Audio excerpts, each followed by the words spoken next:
നമസ്കാരം, എല്ലാവർക്കും ഡെയിലി അപ്ഡേറ്റ്സിലേക്ക് സ്വാഗതം. ഇന്ന് 2026 ഫെബ്രുവരി മാസം 27-ാം തീയതി വെള്ളിയാഴ്ച. ഇന്നത്തെ പ്രധാനപ്പെട്ട വാർത്താ അപ്ഡേറ്റുകളും നാളെയും വരും ദിവസങ്ങളിൽ നിങ്ങളെല്ലാവരും അറിഞ്ഞിരിക്കേണ്ട, ശ്രദ്ധിക്കേണ്ട വളരെ പ്രധാനപ്പെട്ട അറിയിപ്പുകൾ, അപ്ഡേറ്റുകളൊക്കെയാണ് ഡെയിലി അപ്ഡേറ്റ്സിൽ നിങ്ങളുമായിട്ട് ഷെയർ ചെയ്യുന്നത്. എല്ലാ പ്രേക്ഷകരും പൂർണ്ണമായിട്ട് ഈ അപ്ഡേറ്റുകൾ ശ്രദ്ധിക്കുക. നിങ്ങളെല്ലാവരും വീഡിയോ ഒന്ന് ലൈക്ക് ചെയ്ത് എല്ലാ പ്രേക്ഷകരിലേക്ക് മറക്കാതെ ഷെയർ ചെയ്ത് എത്തിക്കുക. നമ്മുടെ വാട്സപ്പ് ഗ്രൂപ്പിൽ ജോയിൻ ചെയ്യുക. വാർത്തകളും അറിയിപ്പുകളും എല്ലാ ദിവസവും കൃത്യമായി നിങ്ങൾക്ക് വാട്സപ്പ് ഗ്രൂപ്പിൽ ലഭ്യമാകുന്നതാണ്. വാട്സപ്പ് ഗ്രൂപ്പിൻ്റെ ലിങ്ക് വീഡിയോയുടെ ഡിസ്ക്രിപ്ഷനിൽ തന്നെ കമൻറ്റിൽ നൽകിയിട്ടുണ്ട്. എല്ലാ പ്രേക്ഷകരും മറക്കാതെ ഏതെങ്കിലും ഒരു ഗ്രൂപ്പിൽ ജോയിൻ ചെയ്യുക. ഏറ്റവും ആദ്യത്തെ പ്രധാനപ്പെട്ട വാർത്താ അപ്ഡേറ്റ്, കേരള നിയമസഭാ തെരഞ്ഞെടുപ്പ് ഏപ്രിൽ 2-ാം വാരം നടന്നേക്കുമെന്ന റിപ്പോർട്ട്. ഏപ്രിൽ 6-നും 12-നും ഇടയിലോ വിഷുവിന് ശേഷമോ ആകും കേരളത്തിലെ വോട്ടെടുപ്പ്. തെരഞ്ഞെടുപ്പ് പ്രഖ്യാപനം മാർച്ച് 12-ന് ശേഷം നടക്കും. മാർച്ച് 5-ന് മുഖ്യ തെരഞ്ഞെടുപ്പ് കമ്മീഷണറും പിന്നീട് പ്രധാനമന്ത്രിയും കേരളത്തിലെത്തുന്നുണ്ട്. ഇതിനുശേഷം പ്രഖ്യാപനം നടന്നേക്കും. തെരഞ്ഞെടുപ്പ് ഒരുക്കങ്ങൾ കേന്ദ്ര തെരഞ്ഞെടുപ്പ് കമ്മീഷൻ കഴിഞ്ഞ ദിവസം വിലയിരുത്തിയിരുന്നു. ജില്ലാടിസ്ഥാനത്തിലും അതോടൊപ്പം തന്നെ തെരഞ്ഞെടുപ്പ് ഒരുക്കങ്ങളൊക്കെ തന്നെ ഇപ്പോൾ പുരോഗമിക്കുകയാണ്. പ്രധാന രാഷ്ട്രീയ പാർട്ടികളും മുന്നണികളുമൊക്കെ തന്നെ തെരഞ്ഞെടുപ്പ് ചർച്ചകൾ സജീവമാക്കി കഴിഞ്ഞു. സ്ഥാനാർത്ഥി നിർണയത്തിലും പ്രാഥമിക ചർച്ചകൾ പൂർത്തിയായി. തുടർച്ചയായ 3-ാം ഭരണം ലക്ഷ്യമിട്ടാണ് CPM-ഉം ഇടതുമുന്നണിയും പ്രവർത്തനം ഇപ്പോൾ മുന്നോട്ട് കൊണ്ടുപോകുന്നത്. 2 തവണ തുടർച്ചയായിട്ട് മത്സരിച്ചവർ മാറി നിൽക്കണമെന്ന നിബന്ധനയിൽ CPM ഇത്തവണ ഇളവ് അനുവദിച്ചിട്ടുണ്ട്. ഇതോടെ സെക്രട്ടേറിയറ്റ് അംഗങ്ങളിൽ ഭൂരിഭാഗവും തെരഞ്ഞെടുപ്പ് രംഗത്തുണ്ടാകുമെന്ന് ഉറപ്പായിരിക്കുകയാണ്. CPM-ന്റെ നിലവിലുള്ള 62 MLA-മാരിൽ 50 പേർ മത്സരിക്കുമെന്നാണ് റിപ്പോർട്ട്. കോൺഗ്രസിൽ ആദ്യ സ്ഥാനാർത്ഥി പട്ടികയിൽ 40 പേരാണ് ഉള്ളത്. 20 സിറ്റിംഗ് MLA-മാർ ഉൾപ്പെടെയാണിത്. തെരഞ്ഞെടുപ്പിൽ പരമാവധി 90 സീറ്റുകൾ മത്സരിച്ചാൽ മതിയെന്നാണ് BJP-യുടെ തീരുമാനം. 2016-ൽ 98 സീറ്റിലും 2021-ൽ 113 സീറ്റുകളിലുമാണ് BJP മത്സരിച്ചത്. ഇത്തവണ BDJS ചോദിക്കുന്ന സീറ്റുകൾ നൽകാനും തീരുമാനമുണ്ട്. അടുത്ത പ്രധാനപ്പെട്ട വാർത്താ അപ്ഡേറ്റ്, കേരള മദ്രസ അധ്യാപക ക്ഷേമനിധി ബോർഡിൽ അംഗങ്ങളായവർക്ക് ഭവന നിർമ്മാണത്തിനായിട്ട് 5 ലക്ഷം രൂപ വരെ പലിശരഹിത വായ്പ അനുവദിക്കുന്നുണ്ട്. ക്ഷേമനിധിയിൽ അംഗത്വമെടുത്ത് കുറഞ്ഞത് 2 വർഷമെങ്കിലും മുടങ്ങാതെ അംശാദായം അടച്ചവർക്കാണ് അപേക്ഷിക്കാനായിട്ട് അർഹതയുള്ളത്. അപേക്ഷകർ 25 മുതൽ 50 വയസ്സ് വരെ പ്രായപരിധിക്കുള്ളിൽ ഉള്ളവരായിരിക്കണം. കൂടാതെ അപേക്ഷകൻ്റെയോ പങ്കാളിയുടെയോ പേരിൽ കുറഞ്ഞത് 3 സെൻറ്റ് സ്ഥലമെങ്കിലും ഉണ്ടായിരിക്കേണ്ടതുണ്ട്. വായ്പ തുക 10 വർഷം കൊണ്ട് തുല്യഗഡുക്കളായിട്ട് തിരിച്ചടക്കണം. താല്പര്യമുള്ളവർക്ക് ക്ഷേമനിധി ബോർഡിൻ്റെ ഔദ്യോഗിക വെബ്സൈറ്റായിട്ടുള്ള www.kmtwb.kerala.gov.in വഴി ഓൺലൈനായിട്ട് അപേക്ഷകൾ സമർപ്പിക്കാവുന്നതാണ്. അടുത്ത പ്രധാനപ്പെട്ട വാർത്താ അപ്ഡേറ്റ്, സ്ത്രീ സുരക്ഷാ പെൻഷൻ പദ്ധതിയുമായി ബന്ധപ്പെട്ട ഗുണഭോക്താക്കളുടെ എല്ലാ വിവരങ്ങളും ഇപ്പോൾ സേവന വെബ്സൈറ്റിൽ ലഭ്യമായി തുടങ്ങിയിരിക്കുകയാണ്.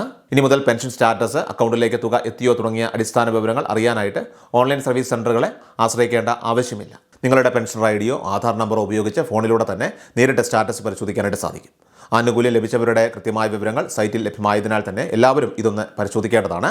നിലവിൽ 10 ലക്ഷത്തോളം പേർക്ക് ധനസഹായം ലഭിച്ചു കഴിഞ്ഞു. തുക മുടങ്ങിയവർ ഉൾപ്പെടെയുള്ള ബാക്കിയുള്ളവർക്ക് മാർച്ച് മാസത്തോടുകൂടി അടുത്ത ഇൻസ്റ്റാൾമെൻറ്റ് വിതരണം ചെയ്യുന്നതായിരിക്കും. സാമൂഹ്യക്ഷേമ പെൻഷൻ വിതരണം ചെയ്യുന്നത് പോലെ തന്നെ ഈ പദ്ധതിയുടെ 1000 രൂപയും ഇനി മുതൽ എല്ലാ മാസവും കൃത്യമായി ലഭിക്കുന്ന രീതിയാണ് ഇപ്പോൾ ക്രമീകരിച്ചിരിക്കുന്നത്. സംസ്ഥാനത്ത് ഏകദേശം 30 ലക്ഷത്തോളം ഗുണഭോക്താക്കൾക്ക് ഈ ധനസഹായം ലഭിക്കേണ്ടതുണ്ടെങ്കിലും നിലവിൽ 17 ലക്ഷത്തോളം അപേക്ഷകളാണ് ലഭിച്ചിട്ടുള്ളത്. ഇവരുടെ വെരിഫിക്കേഷൻ നടപടികൾ ഇപ്പോൾ പുരോഗമിക്കുകയാണ്. അപ്രൂവൽ ലഭിക്കുന്ന മുറയ്ക്ക് അടുത്ത ഗഡു വിതരണം ചെയ്യുന്ന സമയത്ത് തന്നെ ഇവരുടെ അക്കൗണ്ടുകളിലേക്കും തുക എത്തുന്നതായിരിക്കും. അടുത്ത പ്രധാനപ്പെട്ട വാർത്താ അപ്ഡേറ്റ്, സംസ്ഥാനത്ത് സാമൂഹ്യ സുരക്ഷാ ക്ഷേമ പെൻഷൻ വിതരണം സജീവമായിട്ട് ഇപ്പോൾ ഫെബ്രുവരി മാസത്തിൽ തുടരുകയാണ്. ഫെബ്രുവരി മാസത്തെ 2000 രൂപ തുക കഴിഞ്ഞ ദിവസം 25-ാം തീയതി വൈകുന്നേരം 5:30-യോടെയാണ് ഗുണഭോക്താക്കളുടെ ബാങ്ക് അക്കൗണ്ടുകളിലേക്ക് എത്തി തുടങ്ങിയത്. ഇതിനകം തന്നെ നിരവധി പേർക്ക് തുക ലഭിച്ചു കഴിഞ്ഞു.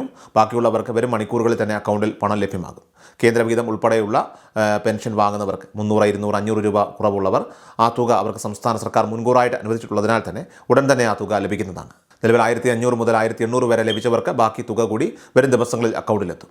അതേസമയം ബാങ്ക് അക്കൗണ്ട് വഴി അല്ലാതെ നേരിട്ട് കൈകളിൽ പെൻഷൻ ലഭിക്കുന്നവർക്ക് ഇന്നോ നാളെയോ വൈകുന്നേരത്തോടെ വിതരണം ആരംഭിക്കുന്നതാണ്.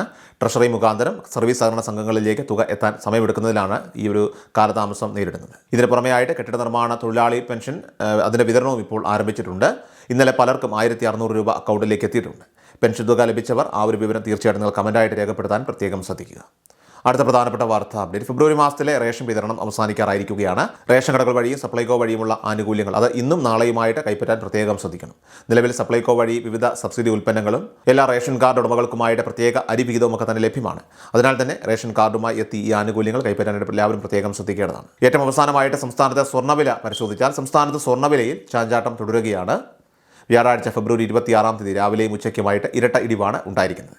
ഗ്രാമിന് 80 രൂപയും പവന് 640 രൂപയുമാണ് കുറഞ്ഞത്.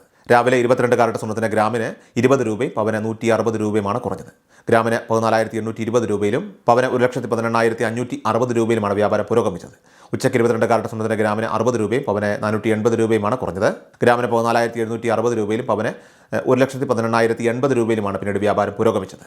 ഡെയിലി അപ്ഡേറ്റ്സ് പൂർണ്ണമാവുകയാണ്. എല്ലാവരിലേക്കും നിങ്ങൾ അപ്ഡേറ്റ്സ് ഇപ്പോൾ തന്നെ ഷെയർ ചെയ്യുക. നമ്മുടെ വാട്സപ്പ് ഗ്രൂപ്പിൽ ജോയിൻ ചെയ്യുക. വാർത്തകളും അറിയിപ്പുകളും എല്ലാ ദിവസവും കൃത്യമായി നിങ്ങൾക്ക് വാട്സപ്പ് ഗ്രൂപ്പിൽ ലഭ്യമാകും. വാട്സപ്പ് ഗ്രൂപ്പിൻ്റെ ലിങ്ക് വീഡിയോയുടെ ഡിസ്ക്രിപ്ഷൻ അതോടൊപ്പം തന്നെ കമൻറ്റിൽ നൽകിയിട്ടുണ്ട്. എല്ലാ പ്രേക്ഷകരും മറക്കാതെ ഏതെങ്കിലും ഒരു ഗ്രൂപ്പിൽ ജോയിൻ ചെയ്യുക. വാർത്തകൾ എല്ലാവരിലേക്കും ഷെയർ ചെയ്യുക. വീഡിയോ ഡെയിലി അപ്ഡേറ്റ്സുമായിട്ട് നമുക്ക് നാളെ കാണാം. ദൂരേക്കും നന്ദി, നമസ്കാരം. കൃഷൽ മീഡിയ എല്ലാ ദിവസവും വാർത്തകളും അറിയിപ്പുകളും ഡെയിലി അപ്ഡേറ്റ്സും ലഭിക്കാൻ ഇപ്പോൾ തന്നെ ചാനൽ സബ്സ്ക്രൈബ് ചെയ്യുക, ഫോളോ ചെയ്യുക. നിങ്ങളുടെ ലൈക്കും ഷെയർ നൽകി ഞങ്ങളെ സപ്പോർട്ട് ചെയ്യുക. നിങ്ങളുടെ അഭിപ്രായങ്ങൾ കമന്റ് ബോക്സിൽ രേഖപ്പെടുത്തുക.